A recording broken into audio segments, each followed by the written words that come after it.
In 1895, John Marsden Smedley, the local squire and owner of a woolen mill in Lea, rebuilt Lea Green Farm into a fine house and garden, typical for that period.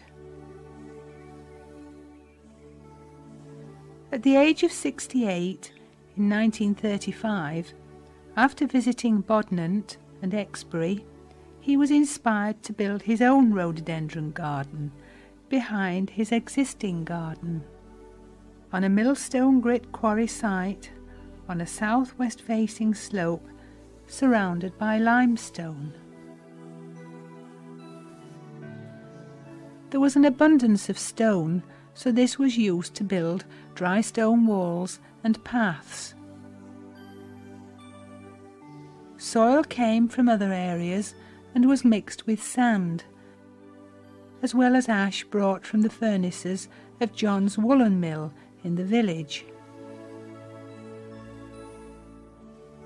The wide variety of trees provided wind protection and partial shade, vital for the growth of rhododendrons and azaleas.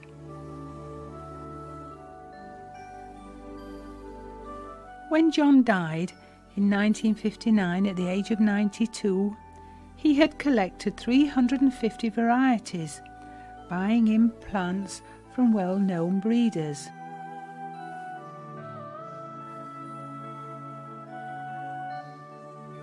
The new owners were Nancy and Peter Tye.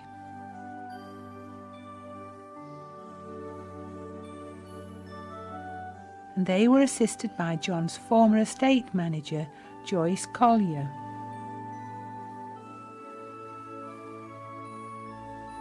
A new era was about to begin. Nancy and Peter's son John describes the developments that have taken place since then. In 1959, when John Marsden Smedley died and the whole estate was put up for sale, Mum and Dad were offered the house that they lived in the village. It was too big for them and they didn't actually need a house of that size. So they didn't buy Mill House, but they bought the gardens instead.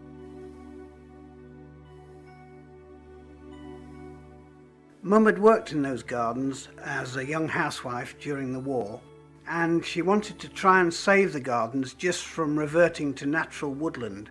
And because she'd worked in them and developed a love for them, she felt that it was important that they were saved in this way.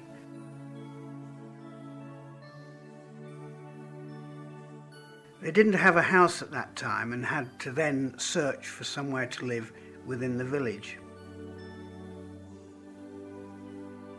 I was involved only because I was an apprentice at Rolls-Royce at the time, and they would ask my opinion of what I thought and whether it was a good thing or not.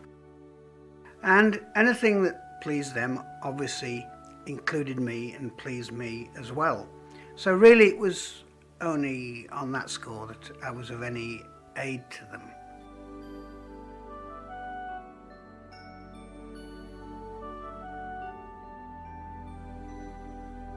The gardens to them meant part of their village history. They'd been in the village since 1935 and had seen the gardens since their inception.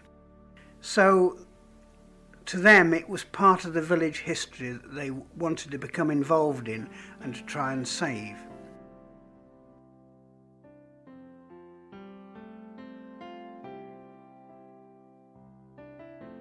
What did they hope to achieve? Well, they hadn't got a clue. The gardens had never been opened to the public, and so they didn't really know what to do with them. They just knew that they wanted to save them from just becoming scrub woodland again. And it was only after they'd owned them for about a year that they decided that they needed to open them to the public, and in this way they would be able to finance some of the work that needed to be done on them.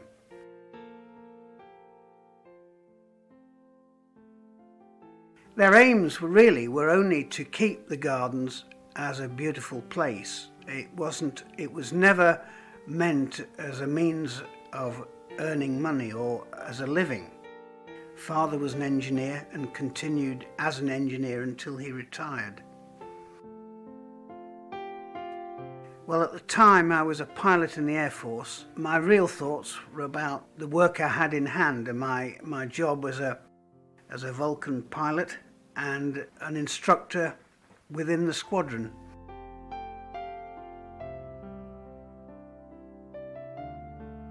I had developed an interest in gardens in that I had my own house, and if you have your own house, then you have to take some interest in your own garden.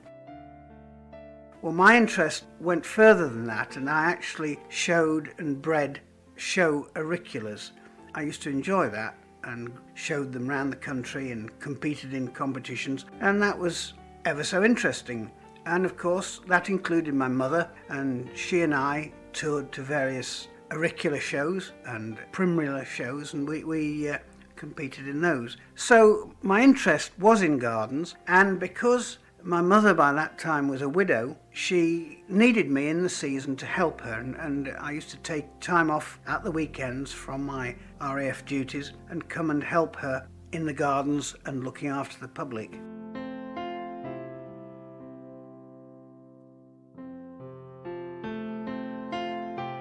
When my wife Jenny and I came to the gardens, then it was a different kettle of fish. We had 2 young children who needed financing at school and maybe on to university, and so we had to try and create a business out of what was essentially my parents' hobby. I had a different angle on it, if you like, and we had to go off at a slight tangent. It couldn't just be a hobby, it had to be a little more than that.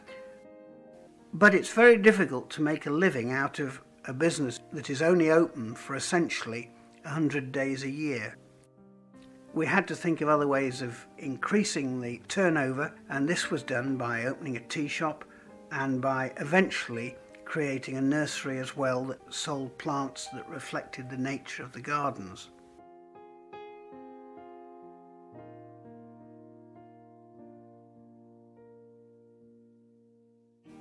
We have 2 particular rhododendrons at Lea that are unique to us. Rosy Lea was named because it is a rosy colour and it comes out very late in the season. Lea Rainbow was so named because it particularly has 2 quite different colours within it, which is unusual for rhododendrons, and as such we felt we could call it Lea Rainbow. And both of these we now have managed to propagate and so are part of our nursery stock.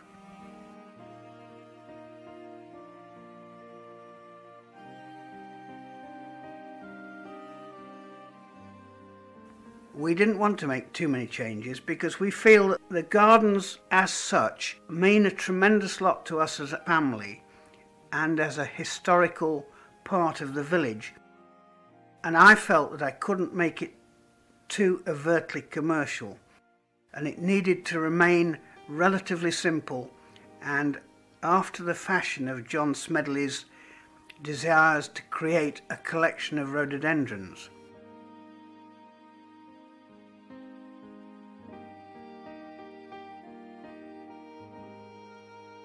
I think as I get older, it doesn't really matter.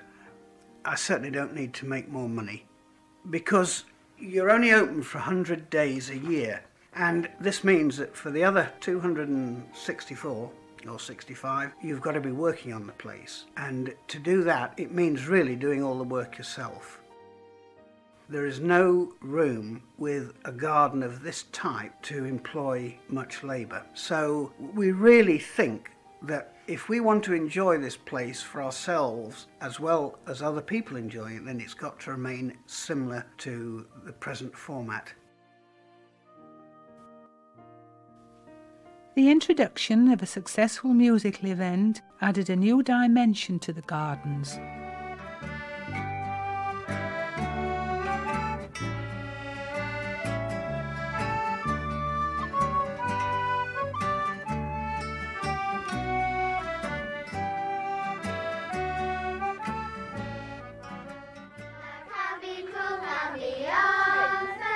The road may be long, but we'll make it through, 'cause Angela's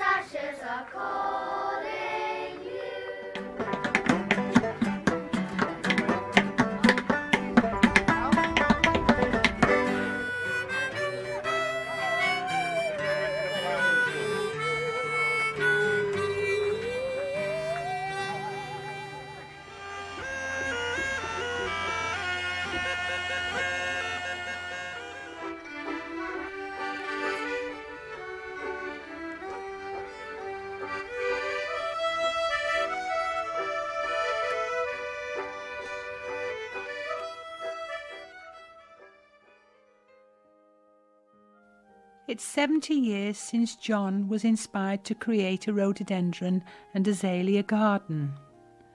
What would he think if he could see the gardens now?